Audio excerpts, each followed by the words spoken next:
नमस्कार, मैं सुष्मिता।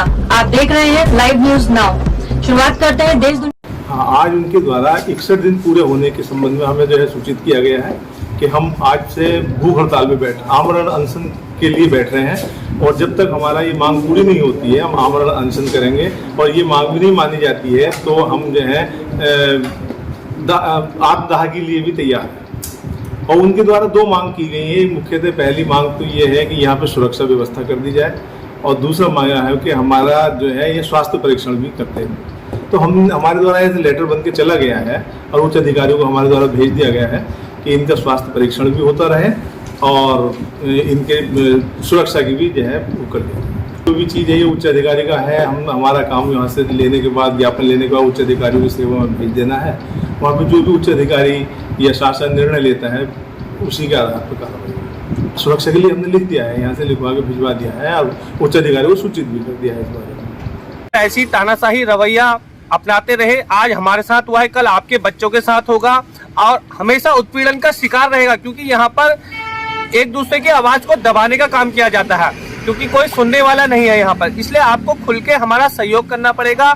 यहाँ हमको एक मातृ शक्ति को भी मैं आह्वान करता हूँ, बिल्कुल मिलजुल के हम इस आंदोलन को जन आंदोलन में बदलना पड़ेगा और इनको मुंह तोड़ जवाब देना पड़ेगा। मैं प्रशासन से कहना चाहता हूँ, हमारी कोई नाजायज मांग नहीं है। हम 10-12 साल से यहाँ काम कर रहे थे, आपने हमें स्थायी करने के बजाय और भी उस परीक्षा से वंचित कर दिया।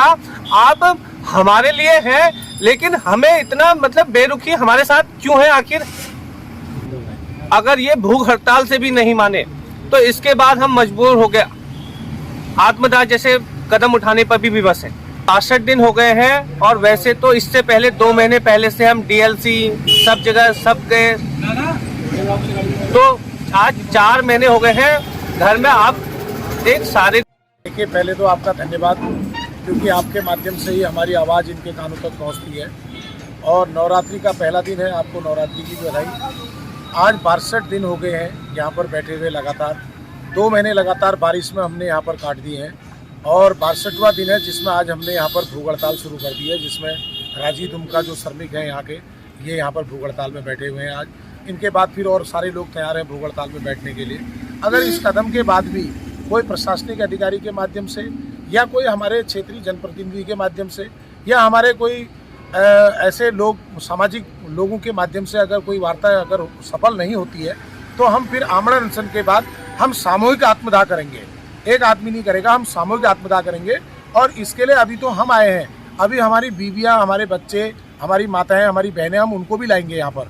और उसके बाद ये प्रबंधन इस गलतफहमी में ना रहे कि ये जो अपने दलालों को, अपने चमचों को और जो हमारे जनप्रतिनिधि इनके गोद में बैठ गए हैं, जो चुनाव से पहले बड़ी बड़ी घोषणाएं बेरोजगारों के लिए करते थे और आज इनके गोद में जाके बैठ गए हैं, उनको भी मैं चेताना चाहता हूं आपके माध्यम से।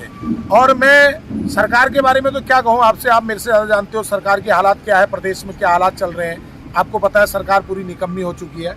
लेकिन जो मेरी पार्टी के वरिष्ठ नेता हैं, स्थानीय नेता हैं, जो मेरे कांग्रेस पार्टी के स्थानीय नेता हैं लालकुआं विधानसभा के, मैं उनसे भी आपके माध्यम से निवेदन करना चाहता हूं कि ये शंकर जोशी का व्यक्तिगत लड़ाई नहीं है, ये क्षेत्र की लड़ाई है, ये बेरोजगार भाइयों की लड़ाई है, ये युवाओं की लड़ाई है, ये पेट की लड़ाई है, ये भूख की लड़ाई है, ये अपने हक की लड़ाई है। इसलिए मैं उनसे भी आह्वान करता हूँ, निवेदन करता हूँ कि आप सब आइए और अपने बच्चों को यहाँ पर सहयोग और आशीर्वाद दीजिए।